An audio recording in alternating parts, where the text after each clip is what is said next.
Okay, we're holding the the middle of Perek Yud Beis. Just Tamazah Yid comes into Mincha Shabbos. Chush Yid, he joined us for Shalashitas. Mom's old enough to be my father for sure. Chush Yid, Taka, a good friend, if I can call him that. And he tells me Azoi. He says to me, I never learned Tanya in my life. I'm following the Shi'irim. And Mama, she can understand it, never learned it, so it's a great ches, not only for the olim here, but also for the people that are learning. It was good to hear feedback, Baruch Hashem. So Azoi, Rabbi said we're in Perek Beis. Perek Beis is we're going to go slow. Hope the olim don't mind. We're going to go slow because we have to understand what's mine a Beinoni. Well, what is this Beinoni? We know what Tzaddik and the Rosh is. What is this Beinoni? So it's important for us to get the chilukim very, very clear. Until now, at least for sure, in the beginning of Perek Beis, we kind of have explained him to be a Tzaddik. He's never done an Avera and never will do an Avera. So okay, so what's the nafkamina be'emes between a tzaddik and a Beinoni? So that's what we're holding. I think we're holding by Rak, yeah? Okay. Rak. Okay, just a hagdama agav into what we're doing over here before we get to the next shtickle. The Tanya is going to explain that there are two types of machshava. There's a type of machshava that's a hero that comes naturally from the lave and goes immediately to the brain. That happens automatically by itself. And then there's another type of machshava that's the rotzen, which is it has to happen by kavana, meaning a person has the right to control it, which we'll talk about. It's almost like, we're in Shovim, so we can mention as Azach. A person's on the street and he sees something that he shouldn't really see, but he was walking on the street normally and he sees something. So the fact that happened is not be'emes his choice, right? And that's not really his avodah. His avodah is the next part. Does he keep it in his brain or not? Does he keep it in his machshavas? Is he going to continue to think about it, to look at it, and to think about it? Or is he going to look away and say vaita? That's the nafkamina between these two types of machshavas, okay? It's in a nutshell. Rak, mipnei shaloi. Since at the end of the day, the ra, the bad, that is on the left side of the lave, is not the only koyach, the only power in this little city of his, Dahainu is Gov. Eino yochol lohoitzit havose mekoyach el hapoel lehislabesh v'avrei haguf v'maiseh dibur machshava mamish lahamek machshavte b'tanuga oilim hazeh eich lemalas tavos liboy. He doesn't have the ability to make anything real from that original taiva, from that machshava which exists within him. It will never come to fruition. It never will get anywhere. It will never get anywhere to enjoy the tanuga olam hazeh and to fill his heart lemalas tavos liboy. In other words, the Beinoni can stop the urges. That's what he can do. He can stop himself from any action that the urge tells him to do. Right? We often have this little voice inside ourselves tells us, I should do this right now. Right? So it's an urge. So the Beinoni has the ability, the koyach, to stop himself from doing that. But the problem is, how does he stop it from entering his mind to begin with? He doesn't want it there. He doesn't want it to get in there anyway. Right? So answers the Tanya. It all depends on if he dwells on the machshava or not. Let's have a look. Ki hamoyach shalit ala leiv. Right? At the end of the day, the moyach, the brain, at least by him for sure, right? It's winning. It has shlita. It has complete jurisdiction over the lave. Right? The lave, for example, are the things that we love, the things that we have tanugim for, they give us oinig. And naturally, as a human being, we try to chap, we try to gravitate towards those things that give us enjoyment. We like things that give us pleasure. And it's much easier for us to get closer to the things that give us pleasure, right? But sometimes the seichel has to take over and say no, has to make an override, right? Ledugma, we love candies, we love cake, all the non-healthy things we like, right? So we love it, and we naturally, it's a piece of cake, geschmack, take it. And then the seichel comes in and says, it's not healthy, you're on a diet, or you got high sugar, or whatever it may be. So sometimes the seichel has to override the lave. The lave wants it, but the seichel says, no, you can't have it. So he's saying by the Beinoni, ki hamoyach shalit ala lave. He has his brain completely overriding at all times the lave. Again, this Avad the Zoya, Parashas Pinchas, B'toldaltoi, the Teva Yitzirasai. Shekach noitza odu betaldoisai. Shekol odom yocha b'ritzoyne shebemoicha nisapik v'limshoy b'ruach tavosai sheveliboy shaloi lemales mishales liba b'maisa diba machshava u'la'asiach daita legamri v'tavos liba le'epach legamri.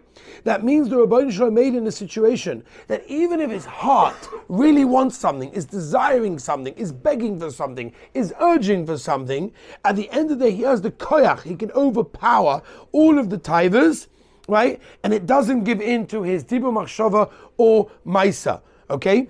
Uvefrat el tzad kedusha. For sure, when it comes to something which is the tzad ha-kedusha, right? So in other words, when the Tanya says that the brain rules the heart, you have the ability to divert the thoughts and change them to the other direction. Like the Pasuk says in Keheles,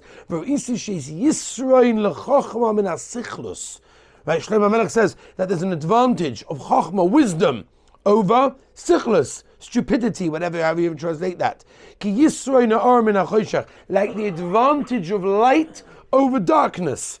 Light over darkness has a tremendous advantage. So does chokhmah over sichlus perish. Just like we know, or light has the advantage, has shlita over darkness, meaning, Tanya, Shema'at or Gashmi. That means you don't need that much light, that much aura to go in. Small amount of aura. You have a dark room, pitch dark, it's complete darkness. You take the smallest light, and all of a sudden, now I can see something. So Zukta Balatanya, two things. Number one, Shema'at or Gashmi, the Medaik in every lotion. It's a small amount of aura that goes in, and it pushes it automatically, it's a natural process that it pushes away and dispels the darkness. Now in Kabbalah, what the Balatanya is alluding to over here is that light obviously is better than darkness, and wisdom is better than being stupid in a simple way, right? That's not exactly what he's telling us. He's teaching us how the darkness is dispelled and how stupidity is pushed away with just a small amount of light, like chokhmah. And that's why the nefesh Bahamis is overpowered with just a small amount of the nefesh Elikis. You just have to focus. It doesn't take a lot. Just like a small amount, it's very important to listen to the Mashal of the Balatanya.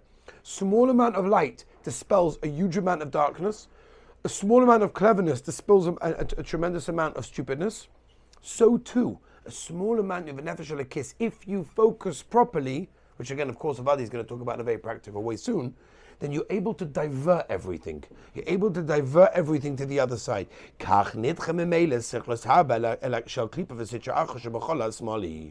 So too, a little bit of light from the left side, the Hainu, the nefesh Elikis, can push away the whole thing on the right side.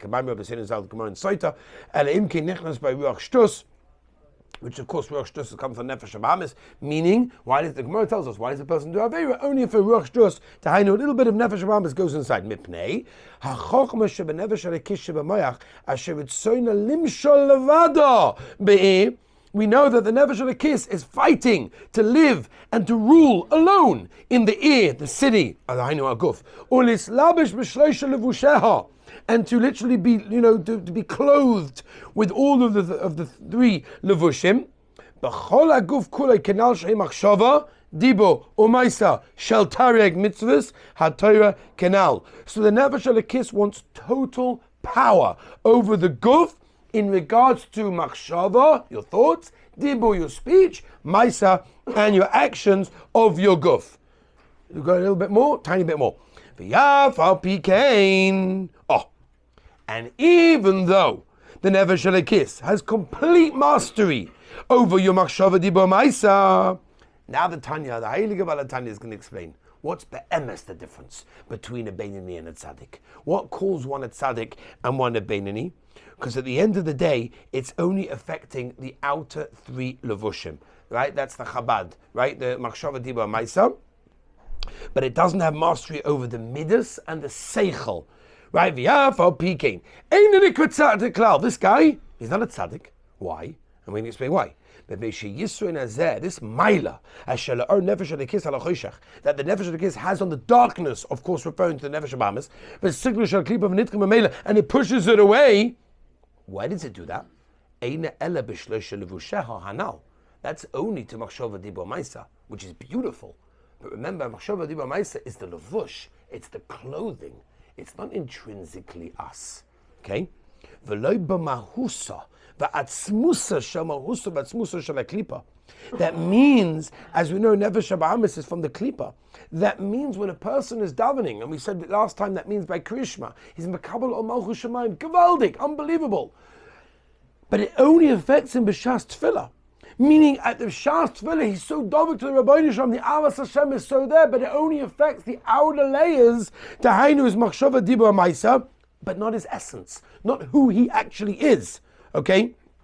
Sometimes you have a guy, he's sitting in yeshiva, he's steiging away, mamish a masmid godel, unbelievable. And all of a sudden, from one day to the next, boom, he changes course, leaves yeshiva, who knows what happens. I'm like, huh? What happened to it? The guy was steiging away. Teretz is, it was only affecting his outside. His inner core never got affected.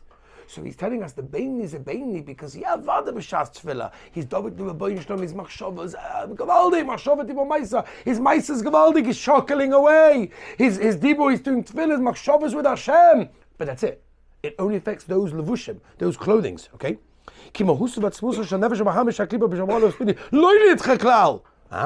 The difference why he's not called a tzaddik, he's called a Beinoni, is because the Nefesh Bahamis is still there. It's still inside him. The Metzias is still with him. It has not been moved from its place. What happens after davening? He closes the siddur, and all of a sudden, everything comes flying back. Good. During Krishma, he was mamish all the way up there. But the minute he finishes Krishma, the minute he finishes davening, boom, everything goes back to normal again. Shein rish be'esh. Avas Hashem, we spoke about that so many times. Which means during the davening, the klipa on the left eye was completely silenced, right? Completely silenced Nefesh Bahamis. But after tefillah, it reawakens in that case, okay? And that's a very important. That's very important. Ki im toiche rotzu ba'ava.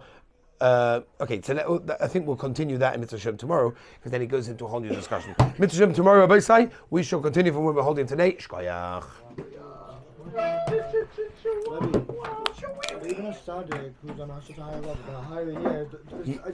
No, a Tzaddik Gomer is someone that got rid of the Nefesh Bahamis. It's gone. It's transformed into Toiv. You understand the chiluk? He didn't transform it. Just during davening, he's so dovek to Hashem. At those minutes, it silenced the other side, but it's not transformed. That's the difference. Yeah. So a lot of us we have to get there in the middle. So a lot of us are Beinonis. You're not even a Beinoni. You're less than a Russia. 100%. He's going to teach us how we can become a Beinoni to certain parts in our day. Stand a chance. Certain times in the day, each and every one of us can be a Beinoni. When you sleep. No? Right, we don't stand a chance. No. Is he also going to teach us how to focus on episodes like this? He's going to do that, sure. It's just the beginning. We're only on Yud base out of Nun Gimel. Make a cheshvan. You got a lot to go. You have to stay another year, maybe. Uh-oh.